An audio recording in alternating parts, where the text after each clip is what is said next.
Patreon.com/the Walk-Off Podcast. $4 a month gets you in there. What can Alejandro Kirk do to... What's Alejandro Kirk's season look like in 2023? Obviously, all-star last year. Yep. Phenomenal, elite. The words to describe the season Alejandro Kirk had between April and June of last year, you cannot speak highly enough. Second half of the season, a little of that shimmer started to fade. Still good. I mean, still a very nice season from Alejandro Kirk on a whole. But what do you see from Alejandro Kirk? Are you a believer in him long term? And more specifically, what are your expectations for him this season? Well, I've mentioned on numerous episodes of Long Toss, that I would have rather traded Kirk last season and kept Moreno. Like, his value was never going to be higher, and it's still high, but it's not, pre-trade deadline high. Like, we could have got a legit haul for Alejandro Kirk. But I mean, like, Moreno got his Farshow, who I think is awesome. But I think the thing with Kirk is health. And I mean, a 5'8" catcher that weighs 265, who, cannot play any position outside of catcher, unless, he's DHing. But I mean, you can't just stick him at first base. He just, there's no positional versatility with Alejandro Kirk. He is a catcher. That is it. He's had hip issues already in his very young career. Like, people forget how young he is. Like, he 23? I'll look that up. He is young. But I don't see him having the 15-18 year career. I just don't. Like, physically, that has to take its toll. He just turned 24, by the way. He's 24 as of November. Yeah, super young. He's getting better defensively. But I don't know. He's one bad injury from, like, just being unserviceable. Like one little thing, like, he is not a guy that you can, like, transition to somewhere else.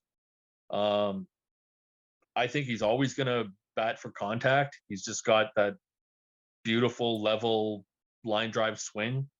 I think his power is probably at its peak. He's not going to be a 25 home run guy. He could maybe squeak like 18, 20, like in that ballpark. And I think the pitching's adjusted to him.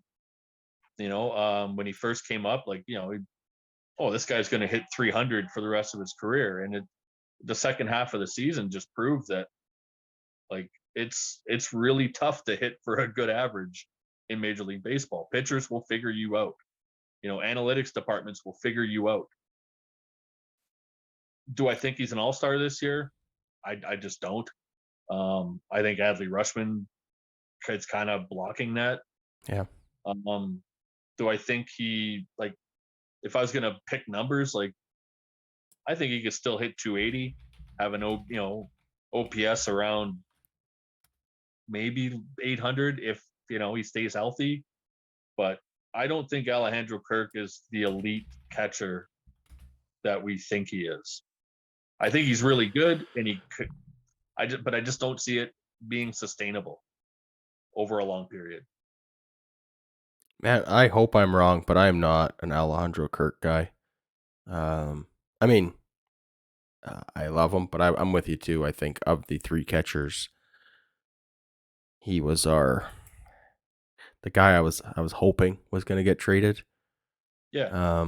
I'm looking at his stat lines here on Baseball Reference. So obviously we remember the small sample size, great end to 2020, that short season that he had. Hit 375 with an OPS of 983. Amazing. 2021 season, only played 60 games, had a batting average of 242 with a slugging of 436. And then in 2022, batting average 285, slugging of 415. I mean, these are good, not great numbers. And I do worry about Alejandro Kirk. I really wish I didn't have to. Well, it with that body type, you're he is gonna have like these nagging injuries. Like he just has to. He's carrying a ton of weight on a small frame. And yeah, like I've seen photos of his family. They all look the same. And they all like he is a phenomenal athlete. Like, do not get me wrong. Alejandro Kirk, for his build, is one of the most incredible athletes I've ever seen. But I think he's built for short term. He's not built for that long Hall of Fame type career. Can he So can he be a DH? Like later in his career, because I'm just thinking, like, I don't want him ever as a first baseman, even in a no, world where Vladdy goes back to third base. Let's just say next year Chapman leaves, Vladdy with his new athleticism goes back to third, and let's just say does it admirably and is a third baseman now. I don't want Kirk at 5'8".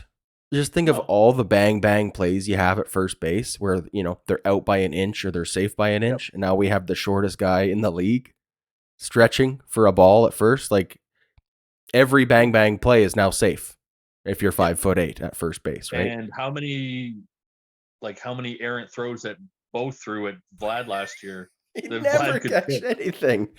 Like, Man. like You it need a just big target at first base, I guess yeah. is the point we're saying. And again, nothing against Kirk as an athlete, but the body God gave him is not a first baseman's body. No, he like I said, his positional versatility is catcher or DH. And And can you be a I DH think, without power? but that's the thing. Like the DH, like what you value as a designated hitter is completely different of what you value as a hitter as a catcher. Right. Like if you're not mashing as a full time DH, you're not in the league. Yeah. Like there's reasons like Edgar Martinez and David Ortiz, like these guys had long careers as DHs, but they mashed. Yeah. They were You want a putting guy up with like 40 home run potential, yeah, like right? you need a guy that's like got a 900 OPS or above every season because if there's no other reason to have him on your team other than to hit baseballs, then you're not gonna have him on your team. I don't think a guy with 15 to 20 homer power can ever be a full time DH. It's just positionally, it's not worth it. Like I talked with Joel on Wednesday about the moves that we made this offseason. Um, and the great irony of moving Teoscar, moving Lourdes Gurriel Jr., uh, and now being in a position where the Blue Jays are looking for a right-handed bat, right? Yeah, yeah. Uh, are we going to be in a position? I don't want to even put a date on it, but are we going to be in a position at some point in the near future where we're looking for a catcher? Are we going to have gone from 2022 embarrassment of riches at the catching position to 2024 where we're going, oh man, we really need another catcher? I don't think so. I think Jano's still fairly young. I think he is a phenomenal catcher. I don't like Oh, I'm health. a big Jano guy. Obviously, I'm a big Jano yeah, guy, but yeah. Health is obvious. Like we have to like ask the question. Okay, what is positional depth? Like we have two going into 2023. We have two of the top 10 catchers in baseball. Like there's no other team that can even come close to our catcher positional depth in the major league system. Like in our 25-man roster, like we're set up pretty well. This all relies on Jano's health, Kirk's health. We still, like not every team has two guys that they feel comfortable putting out there every day. yeah. You look at the Yankees. They have Trevino, who is a pretty good catcher. He's all right. And their backup is Kyle Higashioka or Higoshi, Don't whatever even try Agasioka. Yeah. Higgy. They Yeah, got Higgy. Higgy, who can't hit worth shit unless it's against Toronto for some reason. But I mean, like most of your backup catchers are guys that bat 195 to 210, have zero power, who can call an okay game. That's almost everyone's backup catcher. So we're still in a really good position. Is it something like should we wait until we have absolutely nothing in our farm system? Of course not. We should probably be looking to add to that organizationally, like our single A, double A, triple A depth. But I mean, I think going forward we're fine. The way catcher gets used today, you need two catchers, right? Yeah, I'm not worried about Danny Jansen's abilities. I'm just worried about, like, I'm looking at the games played list from 2022. There are 1, 2, 3, 4, 5, 6. There's 6 catchers who played more than 110 games at the catcher yeah, position. So you're going to, like, best case scenario from Danny Jansen, we get like 105, 115 games, even if he's healthy, right? Just because of rest days and everything like that. If Kirk is not able to give us 50 games at catcher, oh man, that worries yeah. me. Yeah. Well, then we throw Varsho back there for 25 games, 30 games, like that. No one really talks to like everyone just assumes like, well, if he's not playing left field, he's playing center field. Varsho's a good catcher. Like he Yeah. can play. So I mean, is it ideal? No. But I mean, injuries happen, shit happens. Like every team has to deal with these issues going into a 162 game season. Like a lot, every team needs more depth. Every team. Yeah. Like I don't Houston, Dodgers, everybody needs more depth at every position because you never can tell. Like injuries can derail any team's offseason. So I think like right now we have three really good major league catchers on our roster.